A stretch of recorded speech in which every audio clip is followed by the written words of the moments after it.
दरअसल उससे भी ज्यादा चर्चाओं में आ गया एक शब्द है नाथी का बाड़ा, जो कि डोटासरा ने शिक्षकों से बातचीत के दौरान इसी शब्द का प्रयोग किया था कि क्या हमारे आवाज को तुम लोगों ने नाथी का बाड़ा समझ रखा है। और ये सवाल देखते ही देखते दोस्तों सोशल मीडिया में चर्चाओं में आ गया। लोगों के अंदर इस बात की जिज्ञासा हिलोरे मारने लगी कि आखिर नाथी का बाड़ा है क्या। तुमने नाथी का बाड़ा समझ लिया इसको, तुमने नाथी का बाड़ा समझ लिया इसको, तुमने नाथी का बाड़ा समझ लिया इसको। तो कल शाम को हमने भी ट्विटर में अपने दर्शकों से ये सवाल किया कि यक्षप्रस्थ आखिर नाथी का बाड़ा है क्या। उसमें तमाम तरह के लोगों ने कमेंट किए, लोगों ने अपनी अलग अलग राय व्यक्त की। किसी ने कहा डोटासरा का बगला ही नाथी का बाड़ा है, तो कोई कुछ और कह रहा है।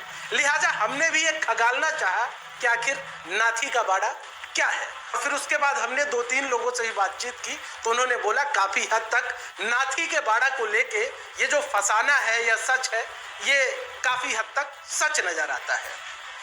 तो दोस्तों बात ये निकल कर सामने आई कि नाथी का बाड़ा मारवाड़ में प्राचीन समय में एक महिला रहा करती थी, नाथी बाई। शादी के बाद बाल विधवा हो गई थी, लेकिन सामाजिक परंपरा के कारण दूसरा विवाह उसका नहीं हो सका, तो नाथी बाई विधवा ही ससुराल में अपने रहने लगी। नाथी बाई मेहनत मजदूरी करती, गरीबों की मदद करती, गांव में मान सम्मान से रहती। ऐसे करते करते नाथी बाई के पास बहुत सारा धन एकत्रित हो गया, जमा हो गया।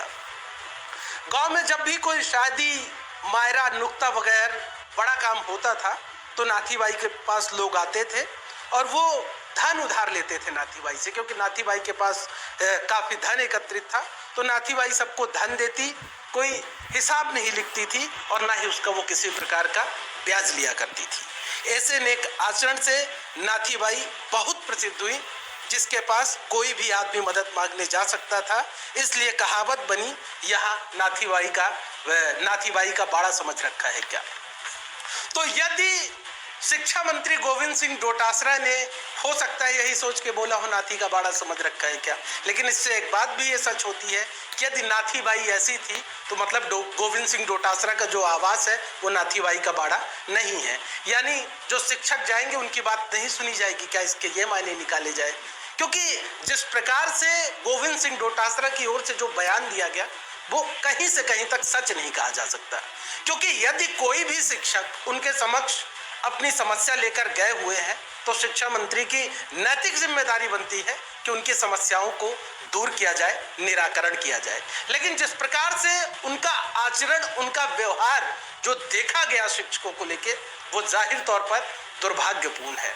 खैर, जिस प्रकार से ये पूरा बवंडर खड़ा हुआ है, उससे गोविंद सिंह डोटासरा भी समझ गए होंगे कि उनकी जुबान बेलगाम हो गई। कहा जा रहा है कि ये मामला दिल्ली तक सुर्खियों में गया, मुख्यमंत्री गहलोत तक ये मामला पहुंचा और गहलोत ने गोविंद सिंह डोटासरा को नसीहत भी दी है कि जरा जबान पर काबू रखें, क्योंकि उपचुनाव का वक्त भी है और ऐसे बयान कहीं ना कहीं सरकार के गले की फांस भी बन सकते हैं।